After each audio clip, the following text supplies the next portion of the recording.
What do all of these sets right here have in common? Yeah, that's right. They all have base plates.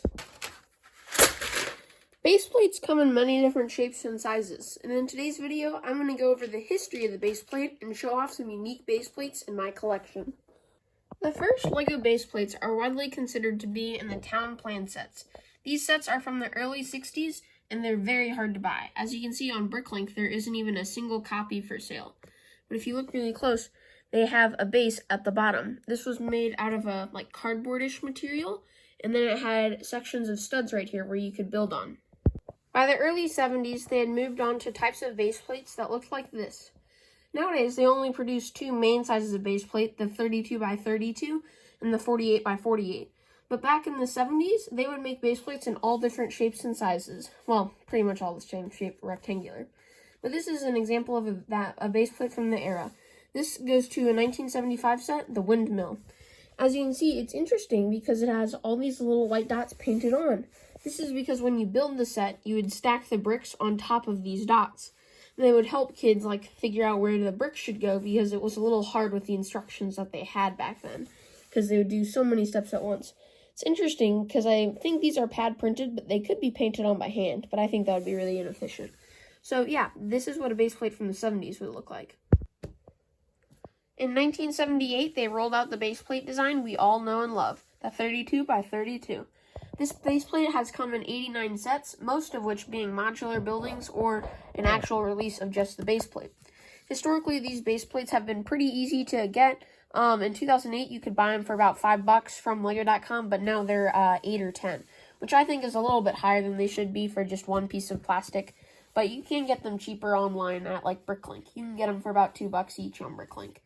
So as you can see, my base plate has a slight bit of damage here, but I have a lot of these. So this is just what a standard base plate looks like. They come in lots of colors, including light gray, red, brown, and a bunch of others.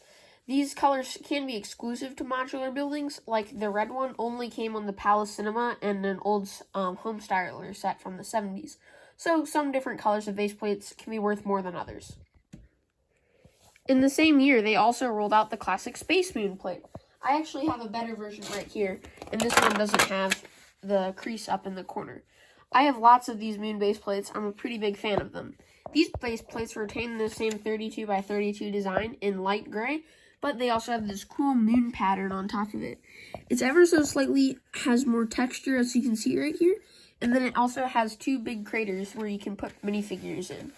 I think that it's really cool, and it really does add a lot of texture, even though it doesn't look very Lego-like. In the 80s, they rolled out this design. This is the classic roadway one, and they also have curves, T-sections, and a bunch of other in this style. I think these are pretty cool. In later years, they expanded these to be a little bit bigger to accommodate for a bike lane. These are pretty cool, and they're remade now, and they're sold in dark bluish gray. Personally, I find this light gray color more appealing, but maybe that's just me.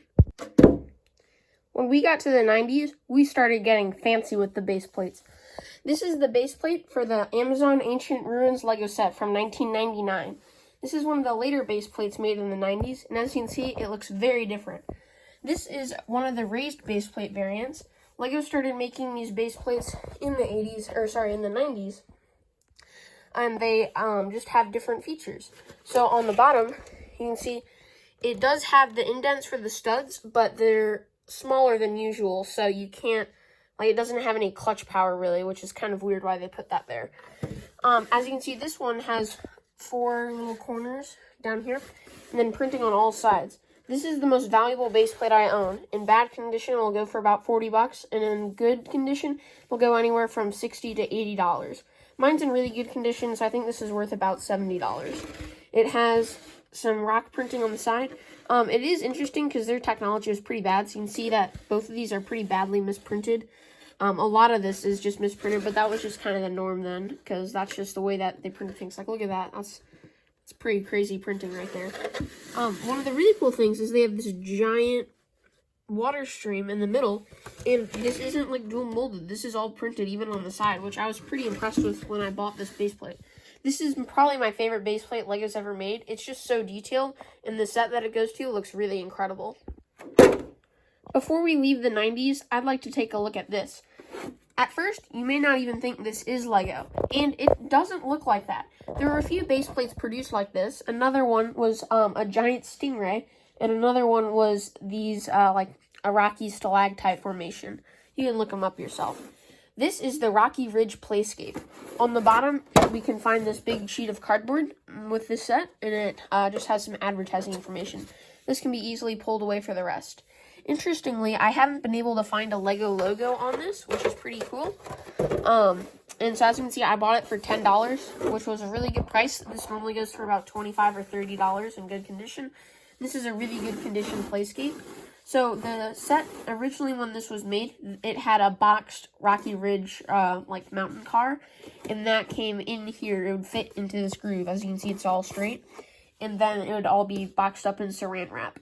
Interestingly, the box art of the set depicts like a snowy mountain, but this is obviously not very snowy, so I'm not sure why they did that. But overall, I think this is a very cool base plate, and I'm really happy to add it to my collection because it has a lot of detail. You know, you can like drive up the side and come down off this if you're really steep. Like, it's just a cool base plate, and I'm surprised that it's even Lego. Like, people don't think that's just Lego, and so I think this was a really cool honorable mention. And now we're in the 2000s. Finally, I'm just going to include this base plate. This is a more modern 32 by 32. It's just like green. I'm not sure what bright green. That's the color of this. And so in the 2000s, Lego seriously cut down their production of raised base plates. The last time I think they ever produced one was in the Pyramid Temple from 2012. I can't recall an instance when they've made a raised base plate since then. Unfortunately, their base plates have become a lot less unique, especially from the 90s when they used to make these really cool ones. So that's the history of Lego base plates. I hope you found this video helpful and informative, and I had a lot of fun making this video. If you like this channel, make sure to subscribe and also leave a like on this video. Bye!